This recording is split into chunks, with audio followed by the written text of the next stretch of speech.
Okay, I think we're good. Welcome, everybody. And good evening. I'm David Wildstein, the editor of the New Jersey Globe. Welcome to our first debate between the candidates for the U.S. House of Representatives in the 7th District of New Jersey, with Congressman Tom Malinowski, the Democratic nominee, and Senate Minority Leader Tom Kean Jr., the Republican nominee. This hour-long debate is sponsored by the New Jersey Globe. It's coming to you virtually. Each candidate is in a different location. It's one of the changes that all of us face during an era of a global health pandemic. Each candidate will have 90 seconds to make an opening statement. After that, I'll ask a series of questions. They'll be related to national and local issues and campaigns for Congress. I ask both of you to stick to the allotted time. If you go too long, I'll hold my hand up. If that doesn't work, then I'll interrupt. These questions are mine. I haven't discussed them with anybody else. The questions will alternate between the two candidates. Each candidate will have 1 minute to answer. If a candidate is attacked during the response, their opponent will receive an additional 30 seconds to respond. And I'm going to reserve the option, as I mentioned to both of your staffs, of follow-up question before moving on. And I should point out my job as a moderator is to not take sides. It's to not give my opinion. So I'll moderate, and I'll try and keep this debate on track, but I'll look to each of you to make sure that what your opponent says is based on fact. Each candidate will also have a chance to ask their opponent one question. Candidates will have 30 seconds to ask their question, and their opponent will have 60 seconds to respond. Candidates will also have 90 seconds for a closing statement. We conducted a virtual coin toss between your campaign staffs prior to the start. Congressman Malinowski campaign won that coin toss. They've opted to go second. So, Senator Kean, I'll ask you to make your opening statement. Thank you, David. Thank you, Congressman. It's an honor to be with both of you. I'm here today because Congress is broken. We need more leaders in Washington who understand that serving your constituents is not about Republicans and Democrats, or majorities or minorities. It's about building coalitions and getting things done. I look forward to reviewing my record tonight of real bipartisan accomplishment, such as making healthcare more affordable, reducing taxes, and protecting the environment.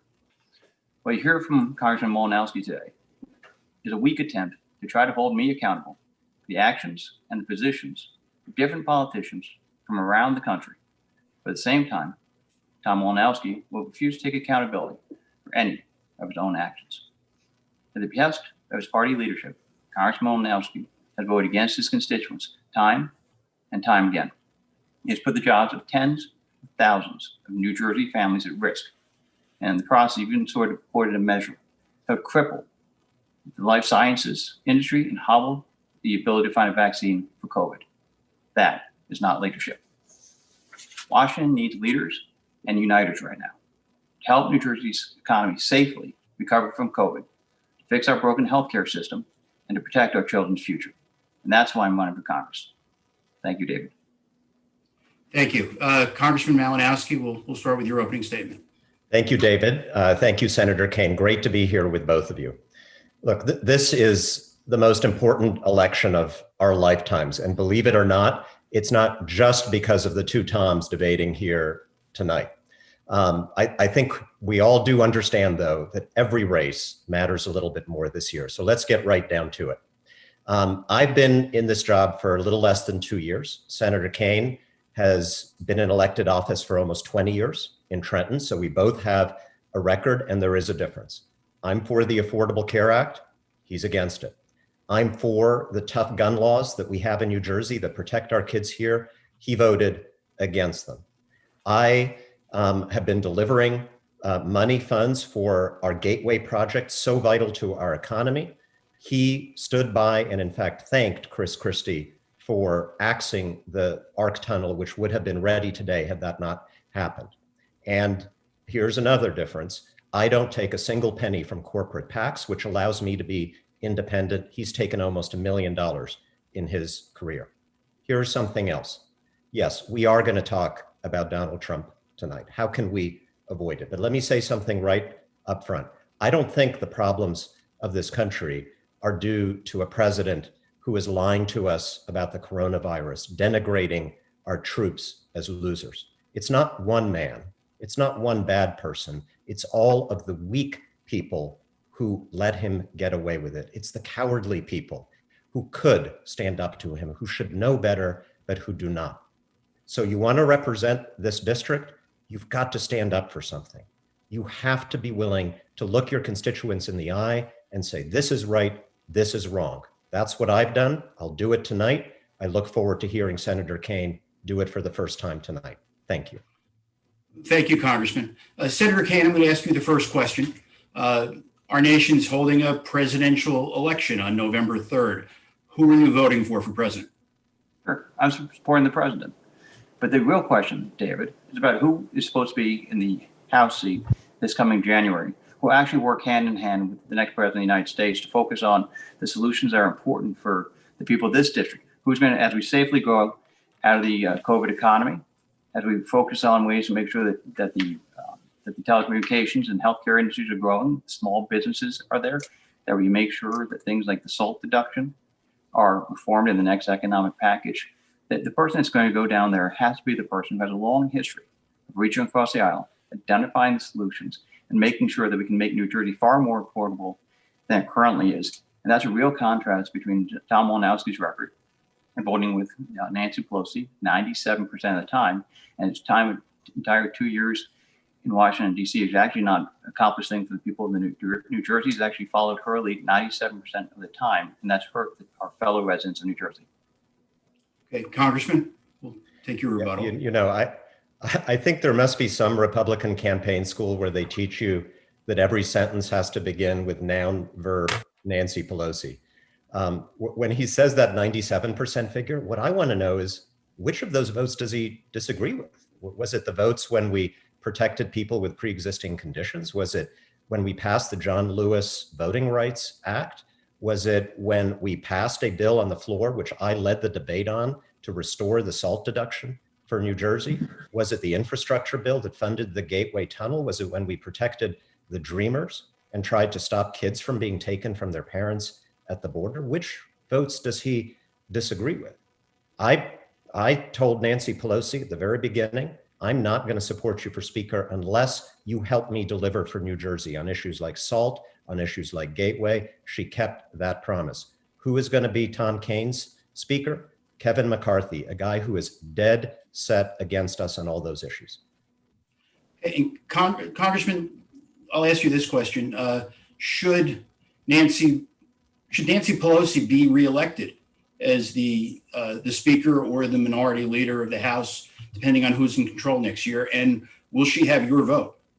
I'll say right now exactly what I said in the last campaign, which is nobody has my vote unless they can promise me that they will help me deliver for my constituents in New Jersey on issues like SALT and the Gateway Tunnel and other things that are important to us. But those were my number 2 demands for her this time around.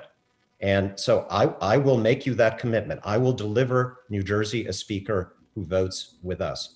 I wonder if Senator Kean can make that same commitment, because we all know if he's in the majority, who the Speaker of the House is going to be, someone who actually, for Kevin McCarthy, who is the Republican leader, denying us the SALT deduction is one of his top priorities. Okay. Senator, I'll give you a response. I think what's happened through the House is that those, like the SALT has passed one chamber, but not the other. So Tom Malinowski had made so many promises to his constituents and actually has not accomplished them. A bill like H.R. 3, which would destroy the pharmaceutical sector in the state of New Jersey. Independent contractors, he voted for bills that would get rid of those individuals. But what you need down in Washington, D.C. is an individual who can reach across the aisle, find the common ground, and figure out what we can do to make tax reform real. Because we need to safely grow out of the COVID and have an economy that is growing with it. And that takes leadership. I mean, listen, if I can get a tax cut through Phil Murphy, I can find a real bipartisan leadership down in Washington, D.C. to get the job done on behalf of our constituents. But the problem is my opponent does not work with people who disagree with him. So instead, what we need going forward is an individual who has a long history of saying, how do we find the solution? How do we make our state more affordable? How do we make sure things like the Gateway project that I worked on at state level are done through to completion? That's the type of leadership New Jersey needs, and we just don't have it right now. One clear difference between the two candidates in this race is on guns. Senator Kean, you had a 100% rating from the NRA. Congressman Malinowski, yours was 13%. 2 years ago, Giffords, a leading gun safety advocacy group, endorsed Congressman Lance. This year, they're supporting Congressman Malinowski. Senator, if you're elected to Congress, would you expect your voting record to continue to earn you a perfect rating from the NRA? I think my voting record, I support the Second Amendment, but I also support the strong gun laws we have in New Jersey. According to the Brady group, we have the third highest or second best ratings, and I've been proud to support those measures, including making sure that we have red flag bills and a variety of other things on the state level, which are very important. I also made sure that we reduce the opportunity for violence for domestic violence victims from 7 days to 0. So that type of leadership and that type of finding common ground is important for an individual who's going to go down to Washington, D.C. and find the common ground. But like on the state level, where we have an assault weapon ban, I would support that measure on the federal level as well. Okay. And Congressman? Look, there's a reason you get an A rating from the NRA, and it's not by supporting strong gun laws. You opposed universal background checks after the Sandy Hook massacre, the elementary school massacre. You opposed the ammunition limit, the high capacity magazine limit that we just passed. And we do have strong gun laws despite you in New Jersey. But the problem is we've got states all around us that don't. We had an incident in your hometown of Westfield. A guy from Delaware came to an elementary school with weapons looking to shoot people. God forbid that should happen. Thankfully, it was prevented. And that's because we do not have nationally the strong laws that we have in New Jersey. A guy with an A rating from the NRA is not going to get the job done. Okay, Senator, since the Congressman discussed your record, let me give you 30 seconds to respond to that. The goal is to find the common ground on how we make sure that the responsible gun owners are kept responsible and that we keep the illegal guns off the streets. That's what we've done in the New Jersey legislature with my support. Going down to Washington, D.C., I would have the same record. Okay. Congressman, 2020 has been a world-changing, life-altering, complicated, tragic. I guess we could probably spend an hour just coming up with adjectives of what this year has been. The response to COVID-19 has dominated much of your time in Congress. I'd like you to grade yourself on the handling of the coronavirus pandemic, A through F. And while you're at it, I'd like to, in the minute you have, also grade President Trump and Governor Murphy. Oh, that's a lot in 1 minute. Well, look, as a country, I don't give ourselves a high grade. We were just talking about the gun issue.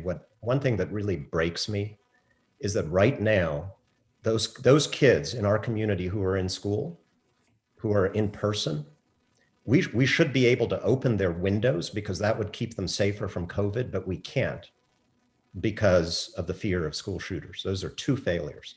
And that really, really gets me.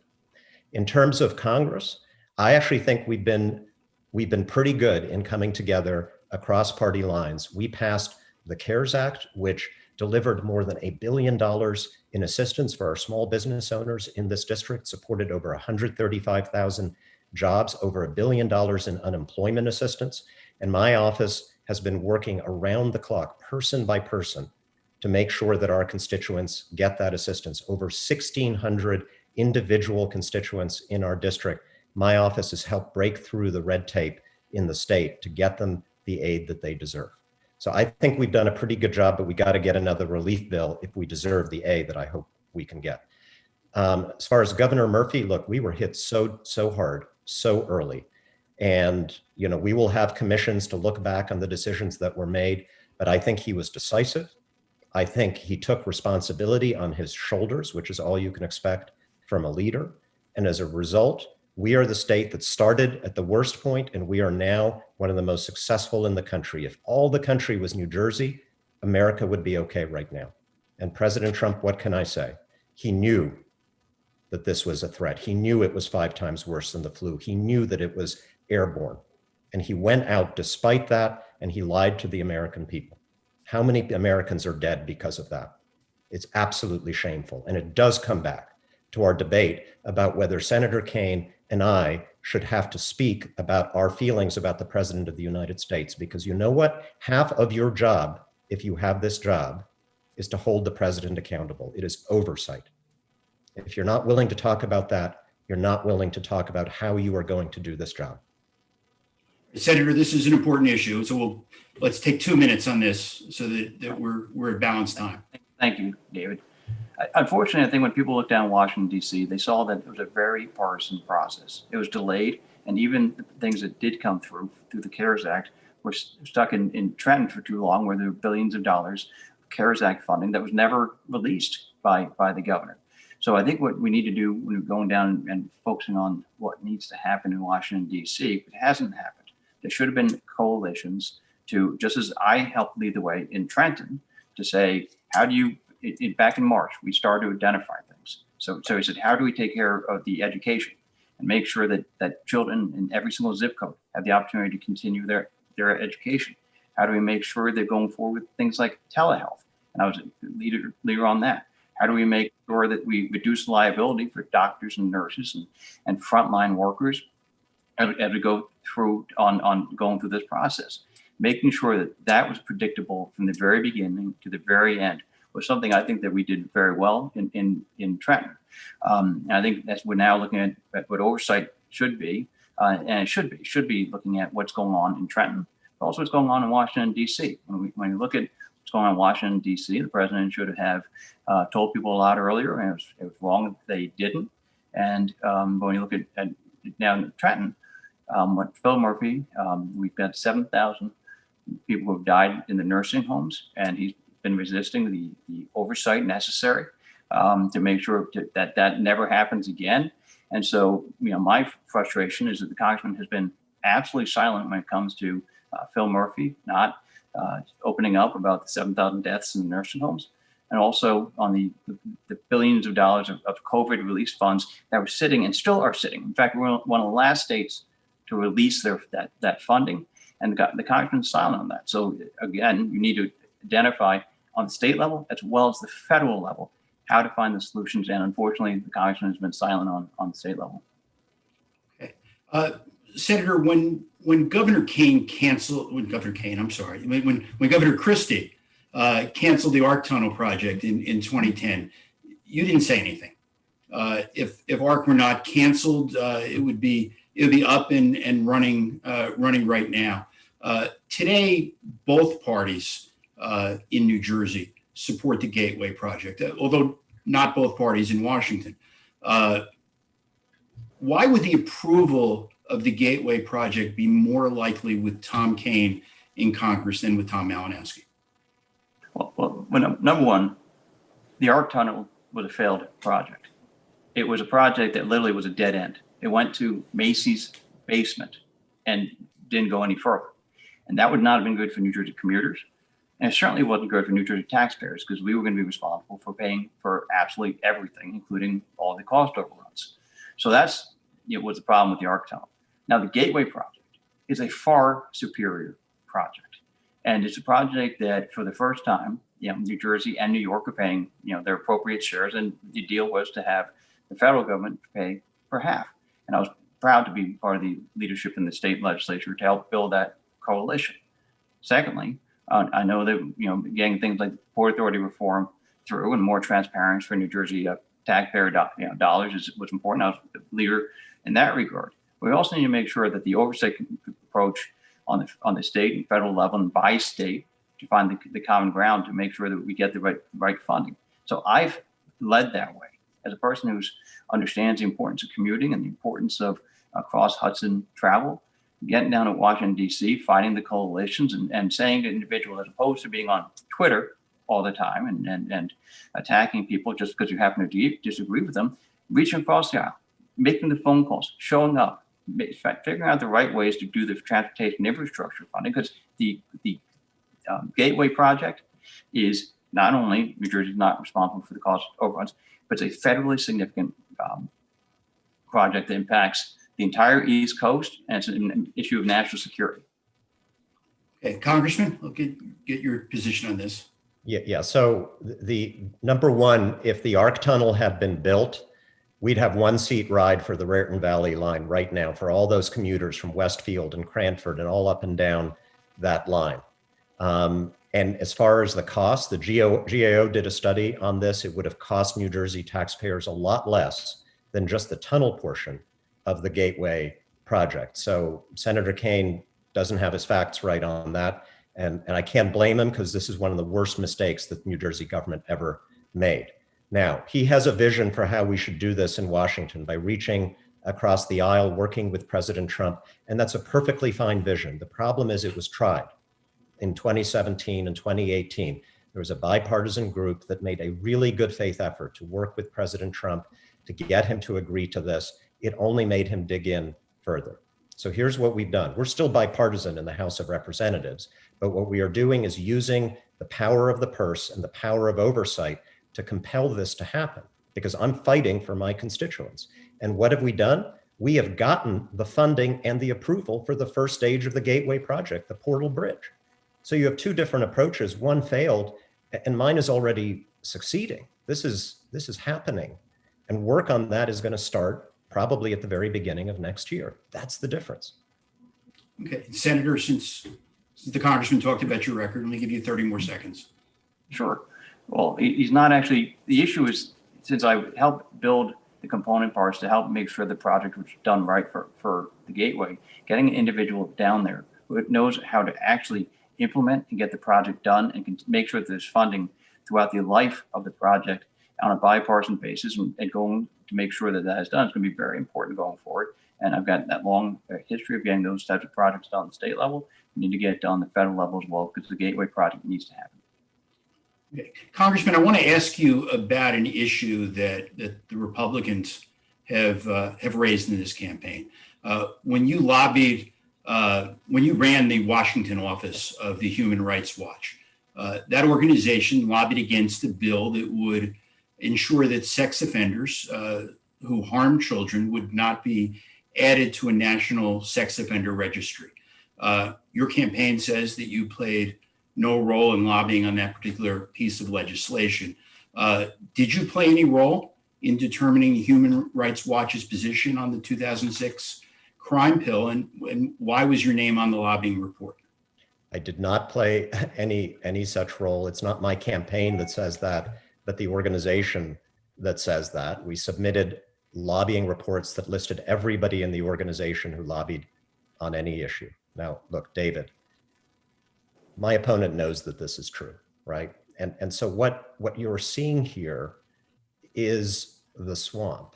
This is why people are so turned off by politics in this country, especially young people. You've got campaigns out there that were willing to say absolutely anything, as outlandish as it may seem. The idea that I would support sex offenders when I've spent my entire life fighting that kind of evil as a human rights activist, as a diplomat around the world, is obviously preposterous to anybody in this district who knows me. And yet they think if they keep on repeating this kind of garbage, there will be some people who eventually believe it. And we know who the model for that kind of politics is right now.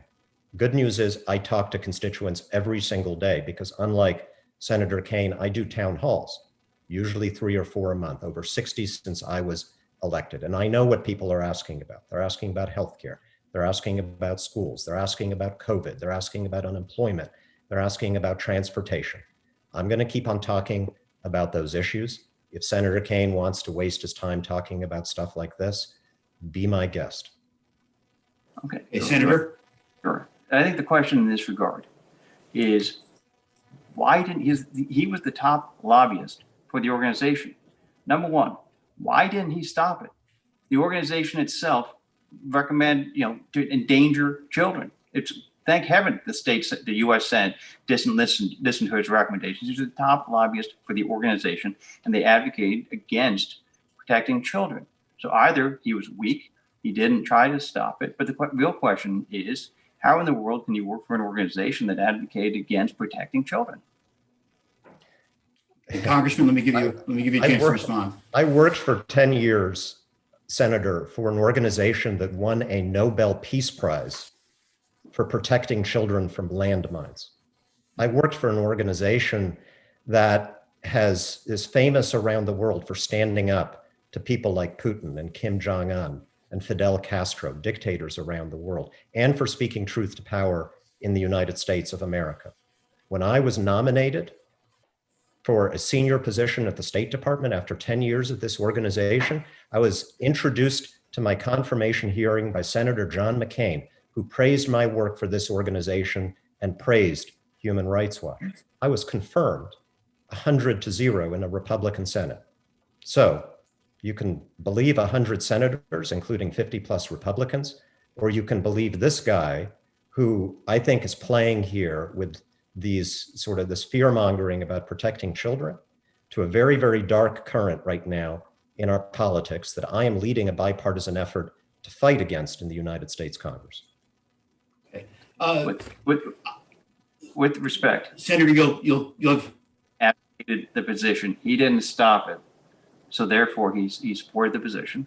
And the question here is, I think there are a lot of things we can do to find real, important solutions going forward. Okay. So I had the honor years ago. I knew Governor Tom Kean, the senator's father, and I knew Senator Ann Martindale, the congressman's aunt, and both of them excelled at getting things done behind the scenes. None of them were ever afraid to play hardball. Congressman, I remember your aunt could swear with the toughest of the tough guys in Trenton. And Congressman, I remember your father was relentless when he was in pursuit of a cause that he believed in. And I remember they both worked together. Then Assemblyman Kean was the sponsor of a bill to provide tax exemptions for property owned by conservation organizations, and Senator Martindale was the Senate sponsor of that bill. You both speak about crossing the aisle, but can Democrats and Republicans ever really work together today the way Senator Martindale and Governor Kean did 45 years ago? And Senator, we'll start with you. Sure. Absolutely. We've done it at state level. I've led the way to find common ground on ways to make sure that healthcare is more affordable. By lowering the cost of prescription drugs, making sure that mental health and addiction are treated the same as physical health. Also leading the way on things like the environment and making sure that there's affordability on the state level. You can find common ground, but what it takes is finding the common definitions, finding the common purpose, and making sure that there are no surprises.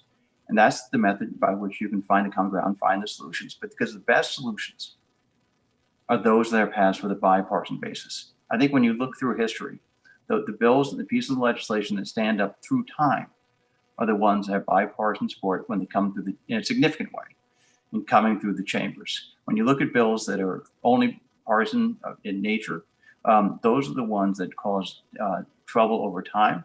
And so I think if you start out with a handshake and saying, we need to get this done on behalf of our constituents, whether it's making sure that prescriptions are more affordable, that we protect the environment, whether it's making sure that there are other efforts going forward, that's the type of leadership that we need down in Washington, D.C. right now, and that's just not happening right now.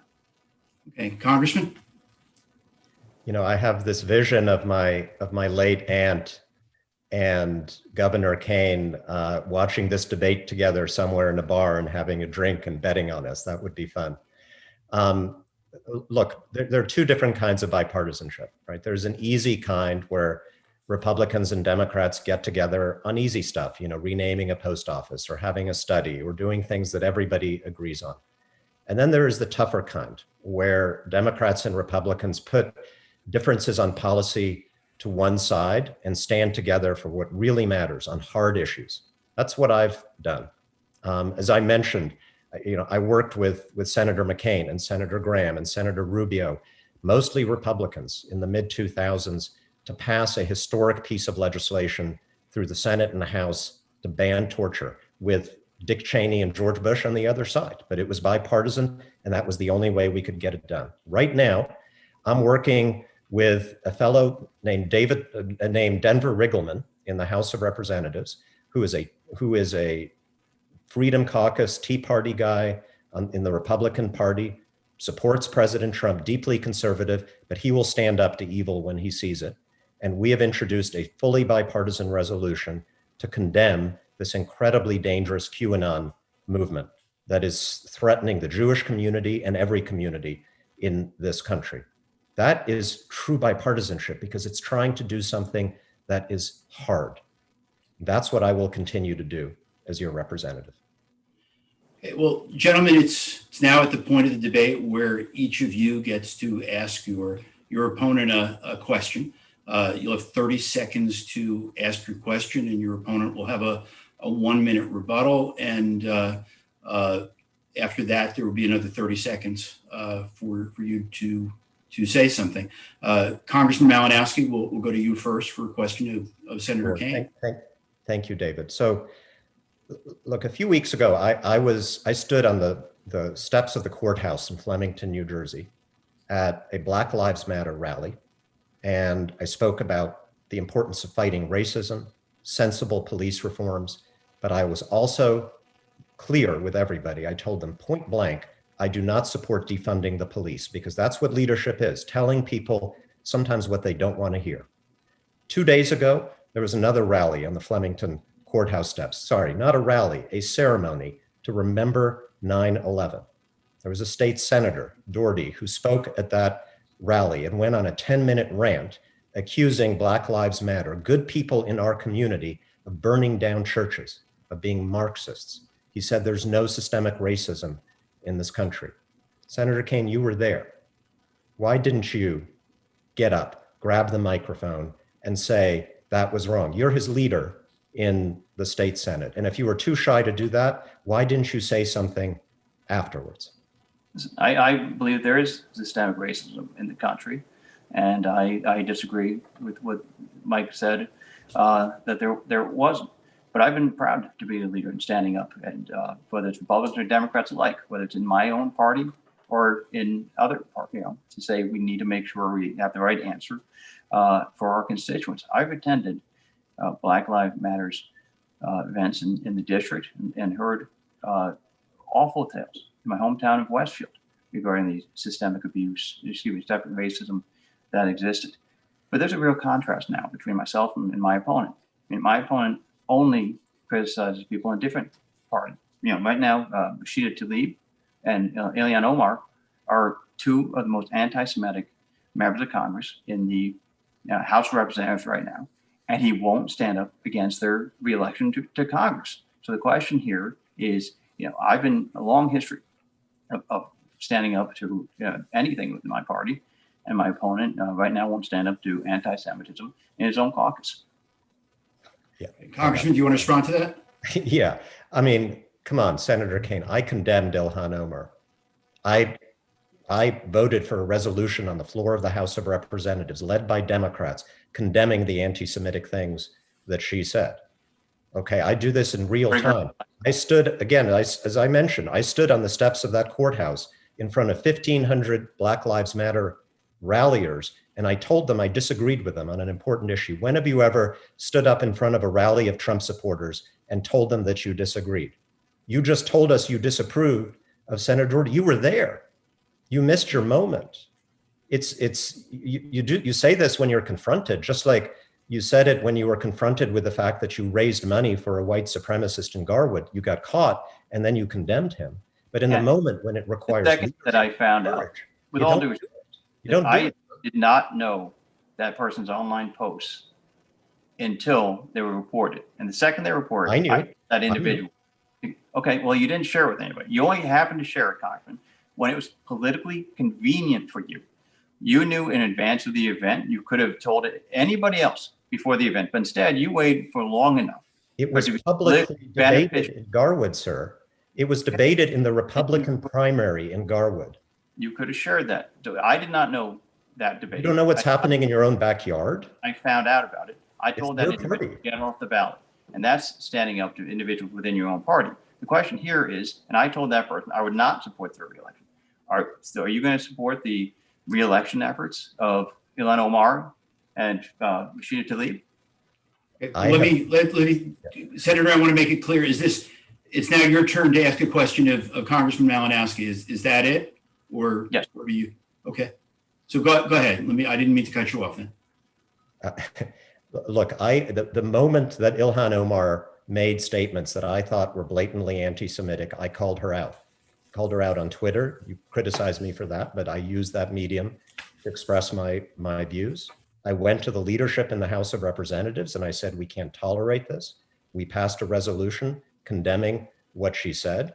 We made clear that if there was going to be anything else like that, there would be further consequences, and there will be if there are any further consequences. By the way, you know what Ilhan Omar said? You know what her anti-Semitic statement was? It was, number one, that Jews are disloyal to the United States. They're disloyal. And number two, the Jews control things with money. You know who else has said those two things? Senator Kean repeatedly, the President of the United States. So if you think that we should be calling for people who say those things, who accuse Jews of being disloyal, if we should call for them to step down, not run for office, you would not have endorsed President Trump. You wouldn't have gone to his rally. I'm not endorsing Ilhan Omar. I'm not going to her rallies. You know, this is the leader of your party. So you said we're going to give you a chance to respond. Go ahead. You oppose her reelection then, Congressman? You oppose President Trump's reelection? Congressman, I'm asking you the question right now regarding. I'm asking you the same question. Dodged the question. No, I'm not opposing her you're not opposing Donald Trump's reelection. Yes. And you know what he said. You know what he said about our troops, Senator Kean. You know what he said, that they are losers, that they are suckers. And that is the person you're going to be voting for, not to be a congresswoman from Minnesota and a backbencher with no influence, but to be the leader of our country and the leader of the free world for the next 4 years. What does that say? Senator, let me give you the last word on that. Listen, we need to stand up for our veterans every single minute of every single day. And I've got a strong record of supporting the veterans throughout my entirety of my career. I think that we need to focus on when we go down to Washington, D.C., and we make sure that the VAs are better than they currently are, that we need to go down and make sure that they get the type of mental health care that they need. That's the type of leadership we need down in Washington, D.C. on behalf of our veterans. Okay. Let me ask another question. And the reality is we're all here in a debate, two white men running for Congress, in a debate moderated by a third white man. This debate is occurring in a district that elected a woman, Florence Dwyer, to represent it in Congress from 1957 and 1973. And during her entire tenure in Congress, she was the only woman in the New Jersey delegation.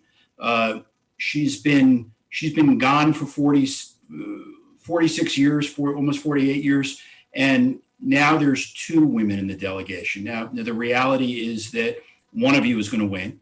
And my question is, what can we all do, Republicans, Democrats, the media, to increase the representation of women and minorities? And is that too, David? Senator Kean, we'll start with you.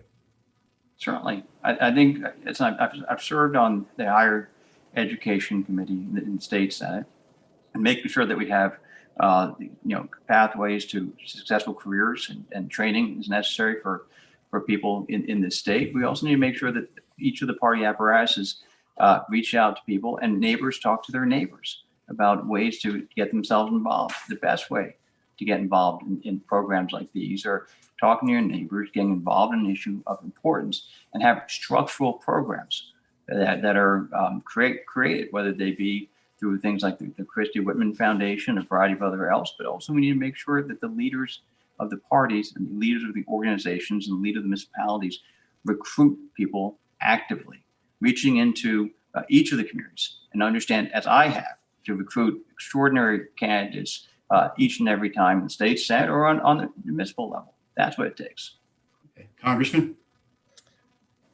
Well, my aunt was one of those lonely women in the state Senate. That's why she had to develop that capacity for language that you referred to, David. Look, what Senator Kean described is what the Democratic Party is actually doing and succeeding. I'm, as you know, a member of a historic freshman class of mostly Democrats who were elected in 2018. More than half of us were women, and it is kind of depressing when you look at the House of Representatives, the Democrats are on this side, the Republicans are on that side. I have a lot of friends on the Republican side, despite what you hear from Senator Kean, but it is all white guys over there. The women are all on our side. And it's partly recruitment, but you know what? It's not just that. It's because we're the ones voting for the Equal Rights Amendment. We're the ones who are fighting to protect a woman's right to choose. I support funding Planned Parenthood and family planning. Senator Kean voted against that repeatedly in the state legislature. And so I think, in issues of choice, of equality, of building a more tolerant and inclusive community, I think more and more women just are naturally attracted to the folks who stand for those things. And I'm proud to stand for those things. So, Congressman, Russia has been implicated in interfering with the last two elections, the last two presidential elections. There have been reports that Russia has offered bounties on people who killed U.S. military personnel in Afghanistan. How should there's allegations that allies of the Putin regime have poisoned their political opponents. How should the United States respond to this? Well, these aren't reports. It's true. There was just another horrible poisoning of an incredibly courageous anti-corruption campaigner, Alexei Navalny, who's thankfully surviving. The bounties happened. I've been briefed on all of that. And what we need to do is to speak with a single voice. Congress is speaking with a single voice, by the way. I have a very good relationship with my Republican colleagues on this issue, with Liz Cheney, with frankly, the entire Republican leadership. The State Department under Secretary Pompeo, I think he wants to say the right thing. But again, the problem is that the commander-in-chief, the person who speaks for our country, has a soft spot for Putin, and he has actually defended him when he's been confronted with, Putin kills journalists, and the president says, well, we're pretty bad too. Believing Putin over the word of our intelligence community when these things are reported to him. And I can tell you in my diplomatic experience, I was a senior State Department diplomat. There is nothing you can do in pressing another government to do what America wants if the president isn't backing you up, because that government is going to look at the president trumps everybody else, no pun intended. And so look, this is an issue the American people are going to have to decide on November 3rd, but we're also the American people. We have to have an opinion about this. And if you're going to be in Congress and the president should be reelected, we're going to need people who have the backbone to hold him accountable when he sells out our values. Okay, Senator, let me get your response on that. Certainly. Unfortunately, the prior administration did not take the election interference either in 12, 16 as seriously as they should have. And there are a number of outside groups, whether they be China, Russia, and a number of others that are trying to intercede in this election. And we need to stand as a unified voice against those types of efforts. Likewise, we need to support our troops in that regard and speak with a common voice, realizing that we need to protect the interests of the American people, but also stand tall for and making sure that our troops are protected. Okay, and let me ask a follow-up on that. Let's start with Congressman Malinowski. Do you think the United States should withdraw from NATO? And was President Trump right or wrong to withdraw from the World Health Organization? No, we should not withdraw from NATO. It would be a catastrophic decision. NATO is the organization through which we work to protect our security. Every member of NATO has made a promise to every other member that if you are attacked, we will stand in solidarity with you. When we were attacked on 9/11, NATO invoked that commitment for the first time in its history to protect us.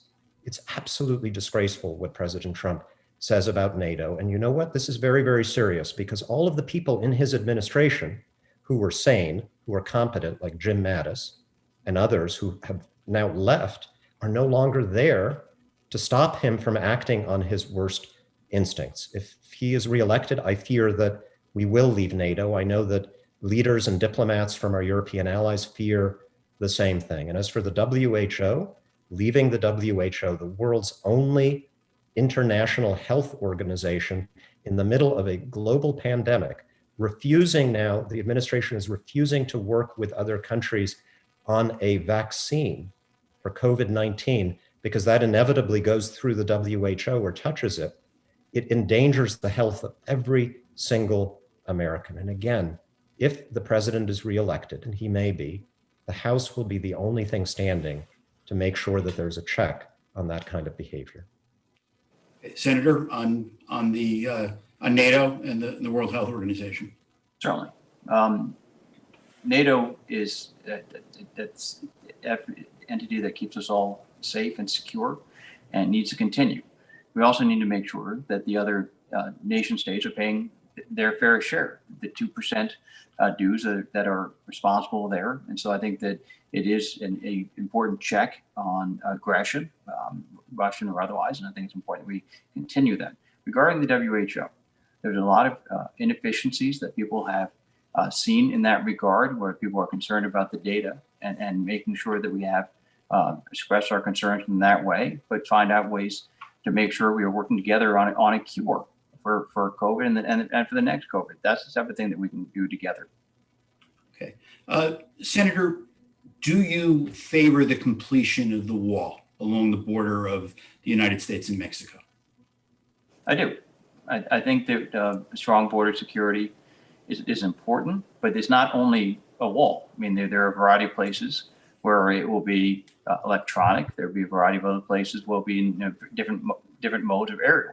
So it needs to be a fabric so that people know that the southern border is secure. But as we're doing that, I mean, as we're a nation of laws as well, we can't allow for the separation of families, because I think we're looking at reforming the immigration process, which is part of this overall conversation.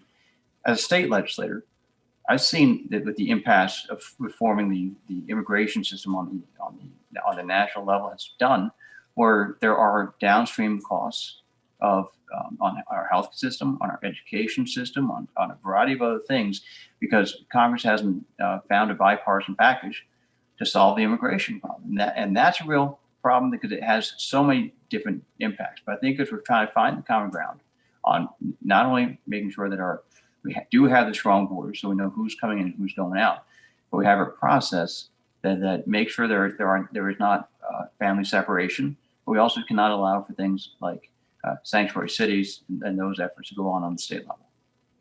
Congressman, on the wall question. You know, show me a 30-foot wall, I'll show you a 35-foot ladder or a tunnel.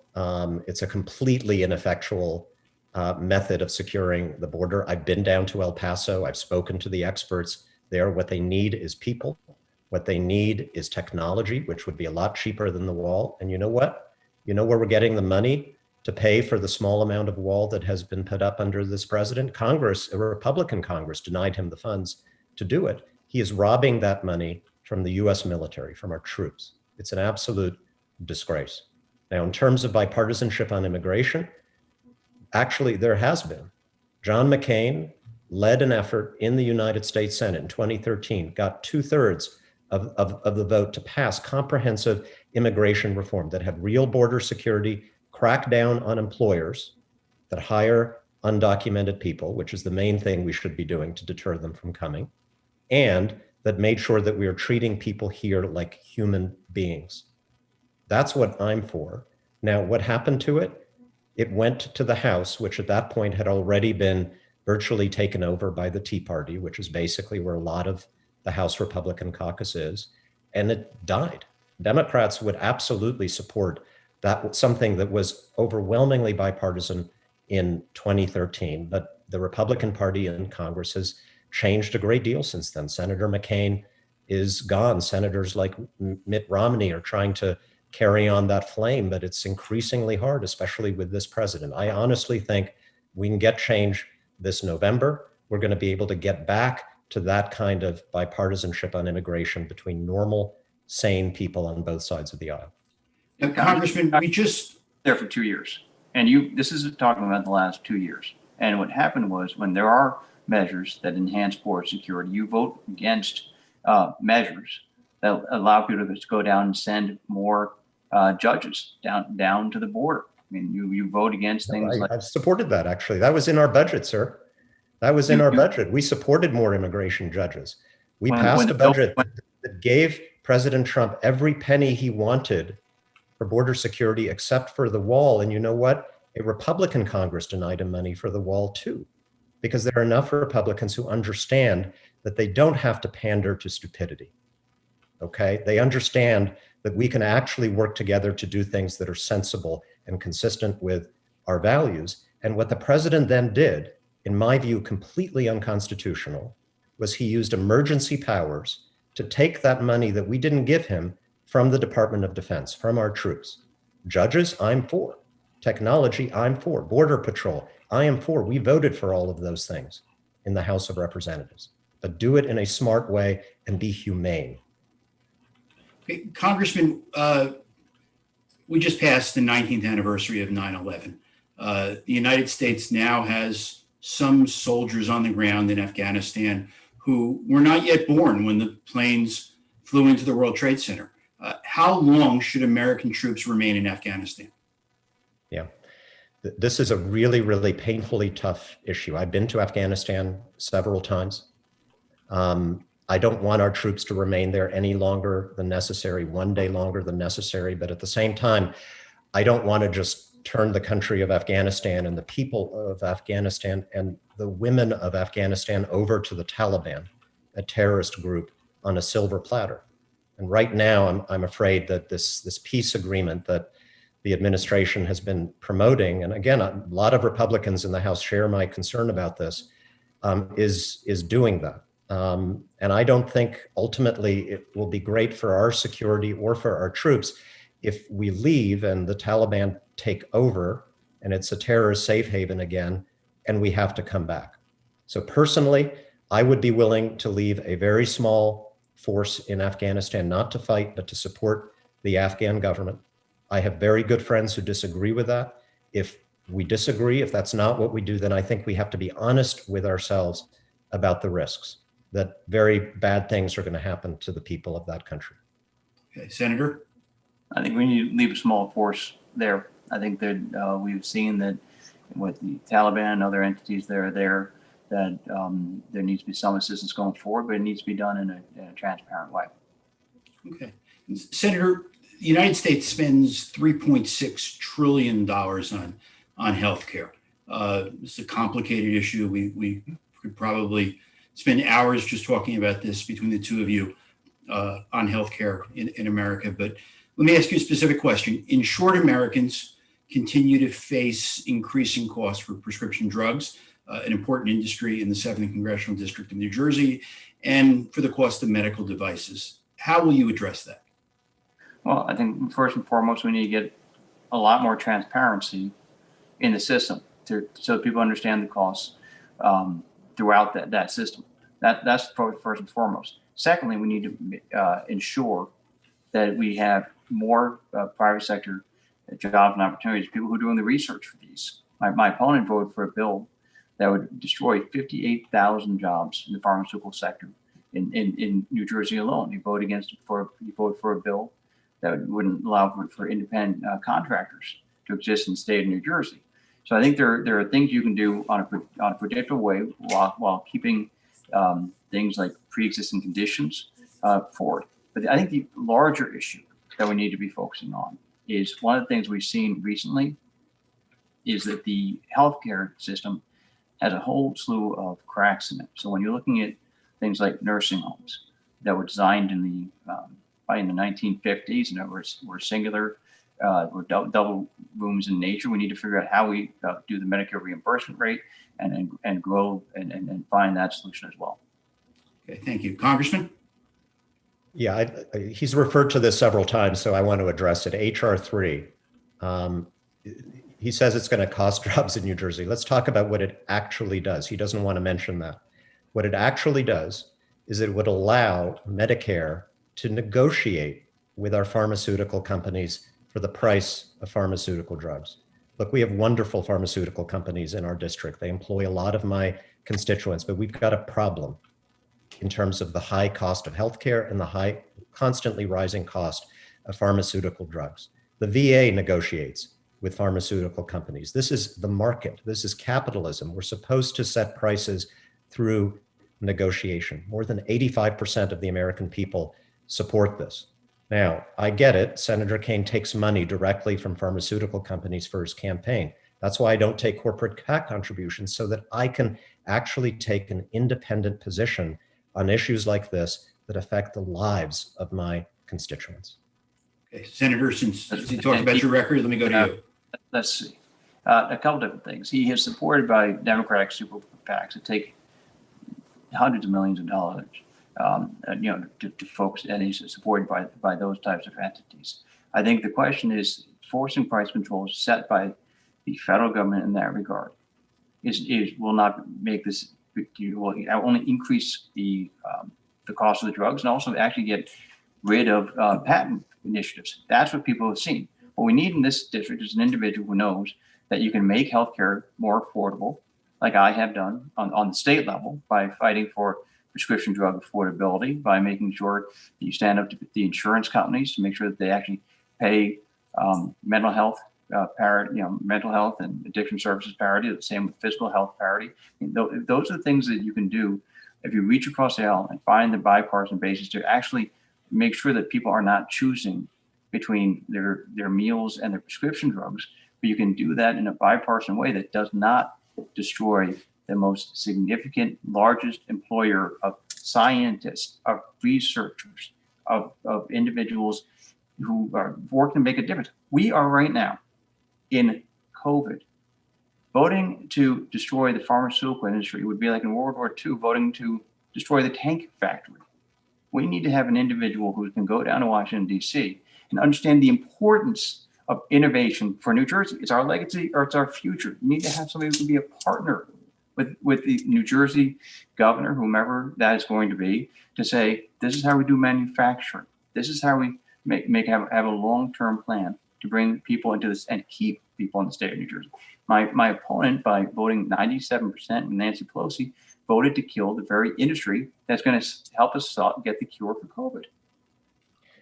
I'm going to let Congressman Malinowski go, and then just 30 seconds. And Congressman, nobody thinks that allowing Medicare to negotiate with companies, just as the VA does, is going to kill those companies. The only people who say that are those companies, because they don't want to be put in that position, understandably. And Senator Kean takes his talking points from them. No other expert says that. What we'll do is save taxpayers hundreds of billions of dollars over 10 years. We have a deficit, remember.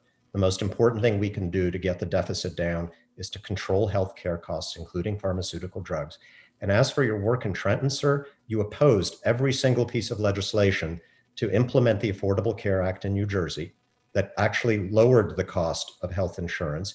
You opposed legislation to protect New Jersey consumers from surprise medical bills, which is, I think, the number one worry that I hear from constituents at the town halls that I do, people who have health insurance, but they still don't know what they're going to be charged. Listen, so Congress, Senator, last 30 seconds. To New York State. And I think there's a better way, because right now Congress has actually not addressed the surprise medical bill solution, unfortunately. And you can actually find common ground on solving this issue if you reach and say, okay, what states are doing it right? Surprise medical bill, New York did it right.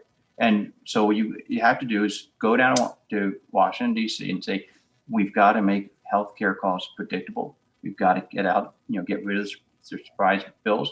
But you can do that by finding common ground and talking to people about what their solutions are. People who happen to agree or disagree with you to find the best ideas. Okay. So I'm going to ask one final question before we go to the closing statements.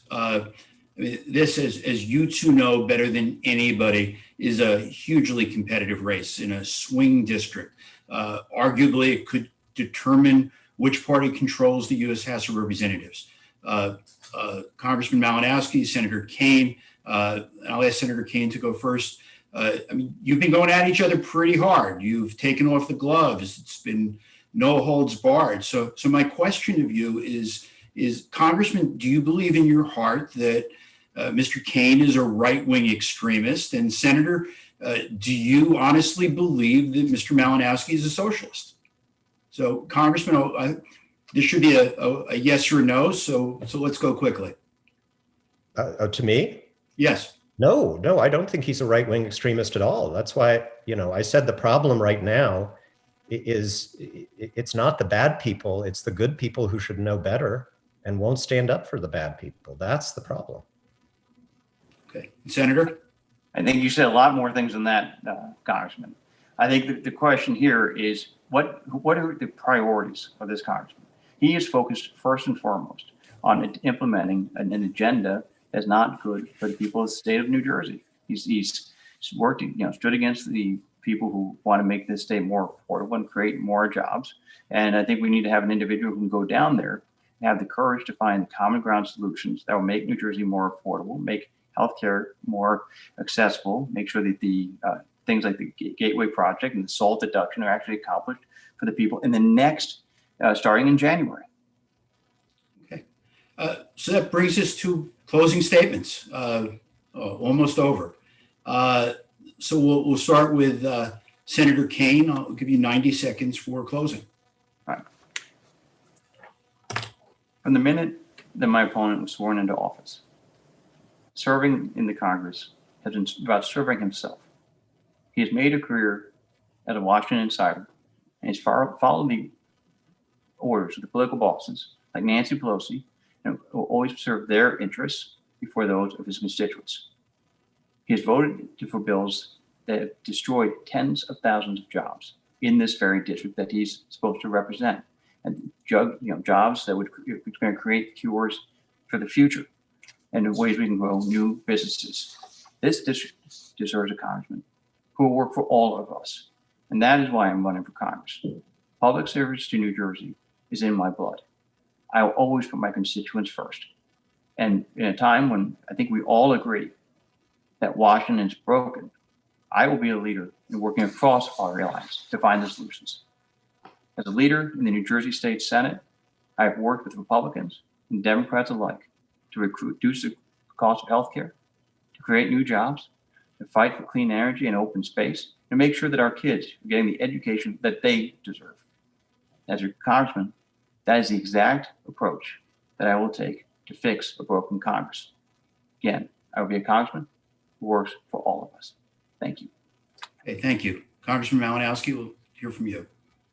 Thank you so much, David. Thank you, Senator Kean, for an interesting and spirited debate. Look, for the past almost 2 years, when it comes to healthcare, when it comes to infrastructure, when it comes to protecting our kids from guns, when it comes to helping our constituents who are caught in the worst economic crisis that we've ever seen in modern times, I've stood with New Jersey, I have fought for New Jersey, and I have delivered for New Jersey. And when it comes to protecting this country and our values, I don't just stand with Democrats. I stand with Jim Mattis. I stand with the McCain family. I stand with George Bush. I stand with Christine Todd Whitman. I stand with the dozens of former Reagan and Bush and McCain and even Donald Trump staffers who have come out standing with us, with the Democrats, to say, we need a change in Washington. We need more decent and more honest leadership. Look, even if the president loses this election, it's going to be a long way to get back to normal. This district is going to need somebody who's willing to fight. This district is going to need somebody who's willing to look you in the eye and say, this is right and this is wrong. And so as you look at us, ask yourself, who is going to energetically defend your values? Who is going to energetically fight for your interests in Washington, D.C.? Who stands for the best of what this country can be, and again, is willing to fight for it? It's a very clear choice in my view. I've been honored to represent you the last year and a half.